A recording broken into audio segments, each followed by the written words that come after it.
آئیے اب بہت ایک دو تین قدم اور چلنا ہے ہم کو. ہمارے جتنے بھی مہمان ہیں ان کے کلمات عالیہ سماعت کرنے ہیں, ان کی خوبصورت تقریریں سننی ہیں.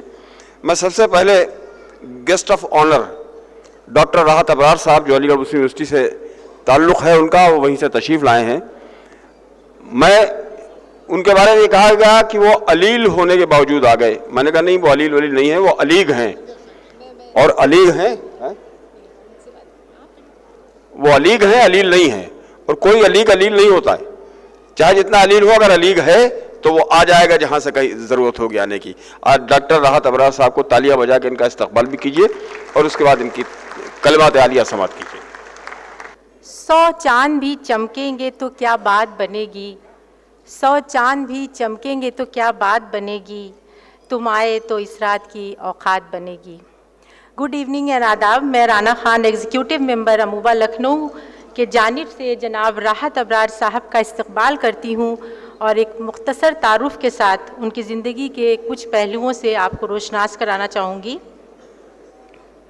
جناب راحت ابرار صاحب کی پیدائش 23 دسمبر 1955 کو ضلع باغپت کے ایک قصبے رتول میں ہوئی.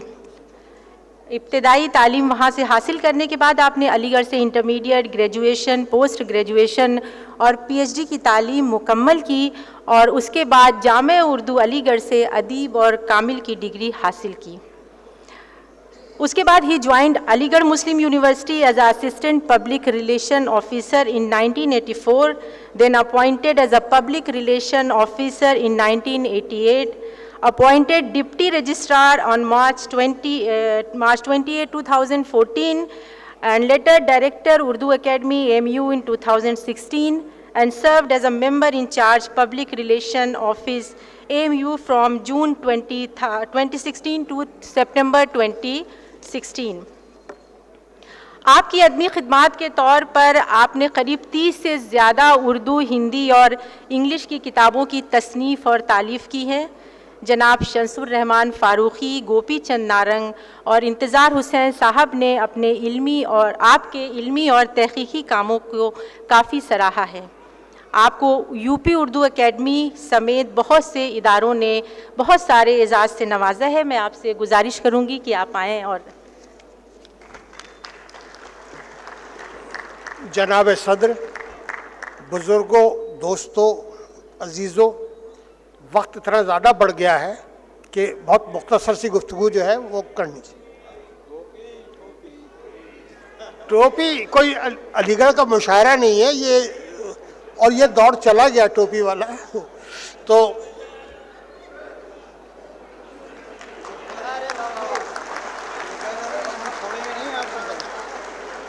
آپ نے اس فنکشن کو مشاعرہ بنا دیا. میں اسی سے اپنی گفتگو شروع کرتا ہوں. سر سید احمد خان نے زندگی میں 2 بڑے اہم فیصلے لیے اور اس کے برخلاف ہم صرف تسبیح کے طور پر سر سید کا نام استعمال کرتے ہیں. ہماری فکر, ہمارا عمل سر سید سے کوسوں دور ہے. یہ میں اپنے 65 سال کے تجربے کے بعد میں یہ بات کہہ سکتا ہوں. سر سید نے کہا, ان کا یوم پیدائش منا رہے تھے تو انہوں نے کہا کہ فاؤنڈرز ڈے نہیں ہوگا, فاؤنڈیشن ڈے ہوگا. سر سید فاؤنڈرز ڈے کے سخت مخالف تھے.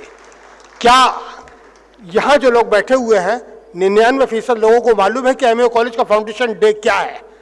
میں درخواست کرتا ہوں صدر صاحب سے کہ اب جو پروگرام کریں وہ فاؤنڈیشن ڈے سے کریں تاکہ سر سید کا صحیح عقیدت ان کو پیش کی جا سکے, سچا خراج عقیدت پیش کیا جا سکے. دوسری بات, سر سید نے زندگی کے آخری لمحے میں کہا کہ میں یہ بھی محسوس کرتا ہوں کہ اردو شاعری جو ہے خواب و خیال کی دنیا میں نوجوانوں کو لے جاتی ہے جس کا حقیقت سے کوئی تعلق نہیں. لہذا آج کی تاریخ سے میں اس کالج کے ہاتھے میں اردو شاعری پر پابندی لگاتا ہوں. تو یہ بھی سر سید کا ایک بہت اہم فیصلہ ہے. تیسری بات جو میں کہنا چاہتا ہوں, میں لکھنؤ میں کھڑا ہوں. سر سید نے جب مدرسہ شروع کیا تھا, بلکہ شروع بھی نہیں کیا تھا, اس وقت کہا تھا کہ ہم کوئی مدرسہ نہیں بنا رہے, ہم کالج نہیں بنا رہے, ہم مستقبل کی یونیورسٹی بنا رہے ہیں. اور اس کا جو نظام تعلیم ہوگا وہ بڑی امپورٹنٹ بات یہ تھی کہ جو لڑکے یونیورسٹی میں کالج میں پڑھیں گے ان کو موسم گرما کی یعنی سمر ویکیشنز میں ان کو دینی مدارس میں بھیجا جائے گا تاکہ وہ اخلاقی اور مذہبی تعلیم حاصل کریں، اور جو دینی اداروں کے طالب علم ہیں وہ ماڈرن ایجوکیشن آگے دیکھیں، وہ سائنٹیفک ٹیمپرامنٹ کو دیکھیں تاکہ انہیں پتہ چلے کہ زندگی کیا ہے۔ سر سید کا یہ خواب صرف اس لیے پورا نہیں ہو سکا کہ اس وقت کے علماء وقت نے ان کی بڑی مخالفت کی، اور اس مخالفت کرنے والوں میں آپ ہی کے شہر کے بھی ایک بڑے بزرگ تھے مولانا عبدالحی فرنگی بہلی نے فتوے دیے سر سید کے خلاف۔ جب 40 سال کی عمر میں مولانا عبدالحی فرنگی بہلی کا انتقال ہوا، اس وقت سر سید نے جو تعزیتی پیغام لکھا ہے وہ سنہری حروف سے لکھنے کے لائق ہے۔ سر سید بہت فراغ دل آدمی تھا، انہوں نے کہا کہ وہ جو بھی کچھ ہے ان کی علمیت جو ہے وہ بہت زیادہ تھی، ہمیں اس کا احترام کرنا چاہیے۔ ایک چیز ابھی ہمارے مولانا نے کہا آل انڈیا مسلم ایجوکیشن کانفرنس کے تعلق سے، آج ہم سر سید کا 207واں یوم پیدائش منا رہے ہیں۔ مجھے ایسا لگتا ہے کہ اس وقت میں اور آج کے دور میں کوئی تبدیلی نہیں آئی۔ سر سید کو میں محض ایک ادارے کا بانی نہیں مانتا، بلکہ میں مانتا ہوں کہ وہ جدید فکر کے بانی تھے، اور سب سے بڑا ان کا کام 1857 میں اگر کوئی تھا میری نظر میں تو وہ تھا کہ انہوں نے ہندوستان کو، مسلمانوں کو مسلم اسپین بننے سے روکا۔ یہ جب آپ اسباب بغاوت ہند پڑھیں گے، تاریخ سرکشی بجنور پڑھیں گے، لائل محمدس آف انڈیا پڑھیں گے، سر سید تعلیم کو سیاسی بازیافت کا ذریعہ سمجھتے تھے۔ آج کے دور میں سر سید کی اہمیت کیا ہے، ان کی تعلیمات کی اہمیت کیا ہے، میں چند اشاروں میں بات کرتا ہوں سیکنڈز کے اندر۔ سر سید جب بنارس میں تھے تو دیانند سرسوتی جنہوں نے آریہ سماج کی تحریک شروع کی، اس کے بانی ہیں، وہ بنارس آتے تھے اور وہاں ان کو مارا جاتا تھا، پیٹا جاتا تھا، صرف اس لیے کہ وہ سناتن دھرم کا مرکز تھا۔ وہ چاہتے تھے کہ بنارس اور الہ آباد، پریاگ راج، یہ جو سناتن دھرم کے مرکز ہیں، یہ کسی طرح سے آریہ سماج کی تحریک پھلے پھولے۔ سر سید کو جب یہ بات پتہ چلی تو انہوں نے اپنے گھر پہ بلایا، اور ان لوگوں کو بلایا جو ان کو مارتے تھے، پیٹتے تھے، اور سر سید پہلا شخص ہے دنیا کے اندر جو اپنے گھر پہ ویدوں کا پاٹھ پڑھاتا ہے۔ کیا ہمارے اندر اتنی وسعت قلبی ہے کہ ہم دوسرے کے مفاہمت کو دیکھیں؟ سر سید ہندو مسلم ارتباط کی بات کر رہے ہیں، کانفیڈنس کی بات کر رہے ہیں۔ سر سید کے دور میں گائے کے گوشت پہ پابندی نہیں تھی، لیکن انہوں نے کہا کہ گائے کے گوشت نہیں کھانا ہے۔ بقرعید کے دن خرجے میں فساد ہوا، سر سید نے مضمون لکھا، بریلی میں فساد ہوا، سر سید نے مضمون لکھا، اور اپنے ایم اے کالج میں جب لڑکے گائے لے آئے تھے قربانی کے لیے تو وہ اس طرح زبردست ناراض ہوئے، اور اس دن سے آج تک علی گڑھ میں گائے کا گوشت جو ہے وہ سرو نہیں ہوا۔ سر سید کے یہاں دروازے کھلے ہوئے تھے۔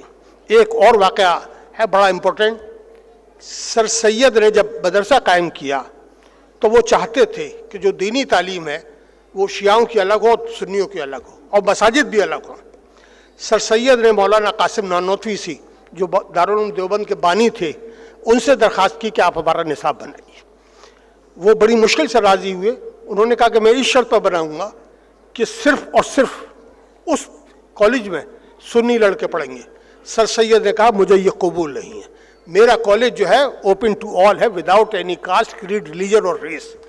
اور یہ سر سید نے مولانا قاسم نانوتوی کی بات نہیں مانی۔ اس کا نتیجہ کیا ہوا کہ وہ جو شیعوں کی مسجد بن رہی تھی، انہوں نے کہا سر سید کے جب یہ ذہن ہے تو اب اسی مسجد میں شیعوں کی نماز بھی ہوگی اور سنیوں کی مسجد نماز بھی ہوگی، اور ہندوستان میں بہت کم مساجد ہوں گی، بلکہ نہیں ہے کوئی بھی، جو علی گڑھ کے اندر ہے ایک ہی ساتھ شیعوں کی نماز بھی ہوتی ہے اور سنیوں کی نماز بھی ہوتی ہے۔ تو یہ علی گڑھ کا۔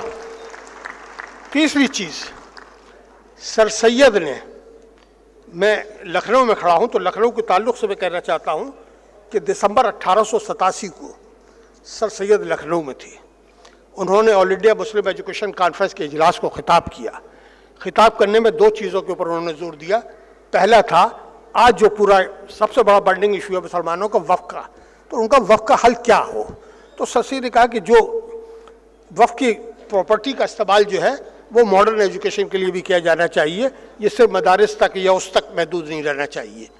دوسری چیز جو سر سید نے کہ ملک کی حکومت کی کیا ذمہ داری ہے، اس کے اوپر بھی ان کی تقریر ہے. یہ یہاں کے آپ کے بارادری کی ہے قیصر باغ میں, اور یہ میں آپ کو سناتا ہوں صرف 2 جملے. سر سید نے کہا کہ اب حکومت کا فرض ہے کہ ملک میں امن و امان قائم رکھے, جان کی مال کے حقوق کی حفاظت کرے اور تمام چیزوں کی آزادی دے.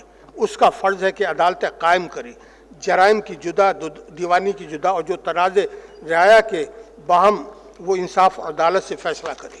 یہ سر سید چاہتے تھے کہ لوگوں کے ساتھ انصاف ہو. کیا ہم 2025 میں اپنے لوگوں کے ساتھ انصاف کر رہے ہیں؟ تو اگر سر سید کا وہ ہے, سر سید تو پولیٹیکل ایجوکیشن کو پولیٹیکل امپاورمنٹ کے لیے, سیاسی بازیافت کے لیے استعمال کرنا چاہتے تھے. آج مسلمان تعلیم کے میدان میں پیچھے ہے. میں مبارکباد دیتا ہوں کہ ان لوگوں نے کچھ سر سید کی جو تحریک ہے اس کو آگے بڑھایا ہے, اس کے لیے مبارکباد کا مستحق. سر سید نے ایک منتر دیا مسلمانوں کو کہ مسلمان, علی گڑھ کالج جب بنا ہے تو انہوں نے کہا جو آدمی 25 روپے دے گا, یعنی میں یہ کہنا چاہتا ہوں کہ مسلمانوں کے ہاتھ میں اب بھی ترقی کی کنجی ہے. انہوں نے کہا جو آدمی 2500 روپے دے گا اس کا نام باؤنڈری وال پہ لکھا جائے گا, جو آدمی 250 روپے دے گا اس کا نام ہاسٹل اور کلاس روم پہ لکھا جائے گا, اور جو آدمی 500 روپے دے گا اس کا نام کینیڈی ہال پہ لکھا جائے گا. تو اپنی مدد آپ کا جو تصور تھا اس سے اس ادارے نے ترقی کی, اور اس کا نتیجہ یہ ہوا کہ اس میں آپ کے یہاں کے بہت سارے لوگ اس میں شامل تھے. سر سید کی جہاں حمایت ہوئی لکھنؤ میں, وہاں مخالفت بھی ہوئی. آج ہی میں اس میں دیکھ رہا تھا ایک سر سید کو یوگی بنا کے جو پیش کیا گیا ہے وہ لکھنؤ کے اخبار کا ہے. منشی نول کشور سر سید کے ساتھ سائنٹیفک سوسائٹی میں شامل رہے. یہاں ایک محترمہ ہے ہربنس کور, وہ سر سید کے ساتھ جا کے آپ سائنٹیفک اس میں دیکھیے اس میں ان کے وہ ساری چیزیں موجود ہیں. تو غرض یہ ہے کہ سر سید نے ہندوؤں کے ساتھ بھی معاملات رکھے, مسلمانوں کے ساتھ بھی رکھے, اور عیسائیوں کے ساتھ ظاہر ہے اس وقت ان کی سرکار تھی تو ان کے ساتھ رکھا. تو میں ہندو سائنٹیفک سوسائٹی میں راجہ مادھو سنگھ جو امیٹھی کے تھے, مہاراجہ دگ وجے سنگھ بلرام پور, اور منشی نول کشور, یہ 3 ہندو جو ہے وہ سائنٹیفک سوسائٹی کے رکن تھے. اسی طرح اسٹیچی ہال میں مہارانی ہربنس کور, رئیس تلوئی کی اور سردار شنکر بخش کی چیزیں لگی ہوئی ہیں. اپوزیشن میں جو لوگ شامل تھے لکھنؤ کے, منشی سجاد حسین اودھ پنچ کے, جنہوں نے نیچری جوگی کے کارٹون بنایا, اور سب سے زیادہ اس کا کارٹون آج بھی میں دیکھ رہا تھا 17 اکتوبر کو ان کا کارٹون جو ہے پورے دنیا میں جو ہے اس وقت بھی وائرل ہو رہا ہے. ان کی حمایت والا جو تھا وہ سر سید کی دینی برکتیں کے نام سے مولوی عبدالحلیم شرر لکھنوی نے لکھا ہے. مولانا فرنگی بہلی کا میں آپ سے ذکر کر چکا ہوں. ہمیں چاہیے یہ کہ میرا مشورہ یہ ہے کہ سر سید اور لکھنؤ کو لے کر, علی گڑھ اور لکھنؤ کو لے کر اس پہ تحقیقی کام ہونا چاہیے. اور میں اپنی خدمات, کیونکہ میں سر سید اسٹڈیز کا ایک طالب علم ہوں, میں اپنی خدمات پیش کرتا ہوں, اور جو عموماً یہ کام کر رہی ہے اس کی میں ستائش کرتا ہوں, اور ہر طریقے سے تعاون. حالانکہ میری طبیعت صحیح نہیں تھی, میں بیمار ہوں, ڈاکٹر سے میرا علاج چل رہا ہے, اس کے باوجود میں حاضر ہوا صرف آپ لوگوں کی محبت کی وجہ سے. ہاں, ایک چیز اور میں کہنا چاہتا ہوں بڑی امپورٹنٹ, وہ ہماری بہنیں اور بیٹیاں یہاں موجود ہیں. جب شیخ عبداللہ نے تعلیم نسواں کے لیے ایک منصوبہ بنایا تو آرچ بولڈ اس وقت وہاں ایم اے کالج کا پرنسپل تھا, انگریز پرنسپل تھا. اس نے لکھا female education is injurious to the health of M A college. یعنی جس طرح چھوا چھوت کے ہسپتال کھلتے ہیں اس طرح شیخ عبداللہ نے 6 کلومیٹر 7 کلومیٹر دور ٹنڈن پاڑے میں جہاں ہمارے M Khan P T I کے یا بیورو چیف اگر ہوں ان کے گھر پہ جا کے وہ اسکول کھلا, اور وہ اسکول جو ہے وہاں سے لڑکیوں کی تعلیم شروع ہوئی. اور اس کے بعد 1935 میں آپ ہی کے شہر کا ایک شخص تھا مجاز, جس نے علی گڑھ مسلم یونیورسٹی کا ترانہ لکھا, اور بڑا انقلابی ترانہ ہے. اس ترانے کا اثر یہ ہوا کہ لڑکیاں جو ہے وہ پہلی لائن میں آ گئیں اور اتنی مقبولیت حاصل ہوئی. اور آج کی تاریخ میں 1920 میں جب یہ کالج یونیورسٹی بنی تو اس کا پہلا چانسلر ایک خاتون تھی. آج الحمدللہ آپ کی جنرل سیکرٹری صاحبہ بھی خاتون ہے. میں چاہتا یہ ہوں اور میں یہ محسوس کرتا ہوں آج کی تاریخ میں علی گڑھ میں جو طالب علم پڑھنے آتے ہیں وہ فرسٹ جنریشن آ رہے ہیں, جو لڑکیاں پڑھنے آ رہی ہیں وہ فورتھ اور ففتھ جنریشن پڑھنے آ رہی ہیں. علی گڑھ کی لڑکیاں جو ہے تعلیم کے میدان میں زیادہ ترقی کر رہی ہیں. اور یونیورسٹی مجھے ایسا بھی لگتا ہے کہ 10 سال بعد علی گڑھ یونیورسٹی کے اندر ایک نئی یونیورسٹی وجود میں آئے گی اور وہ ویمنس یونیورسٹی ہوگی. اور یہ خواہش کے ساتھ, اس دعا کے ساتھ, ایک خواب ہم نے دیکھا تھا کہ ایک خاتون اس یونیورسٹی کے وائس چانسلر ہو, وہ پورا ہو گیا. ایک خواب آج دیکھتے ہیں کہ ہم ایک علی گڑھ میں ایک ویمنس یونیورسٹی بنائیں گے. جہاں تک ہمارے علی گڑھ کا اپنے معیار کی بات کی تو مجھے یاد ہے کہ ایک دور علی گڑھ میں ایسا بھی آیا ہے کہ ایک کلاس کے پڑھے ہوئے 3 لوگ جو ہیں 3 یونیورسٹی کے وائس چانسلر ہوئے. ہمارے انصاری صاحب یہاں موجود ہے, وہ لکھنؤ کے وائس چانسلر تھے. نسیم احمد صاحب علی گڑھ کے وائس چانسلر تھے اور ریاض پنجابی کشمیر کے وائس چانسلر. یہ علی گڑھ کا ترہ امتیاز ہے کہ ایک وقت میں 3 یونیورسٹی کے وائس چانسلر ایک ہی کلاس کے تھے. تو خدا کرے کہ یہ ترقی کرے اور یونیورسٹی اپنی اس میں جائے. بہت بہت شکریہ.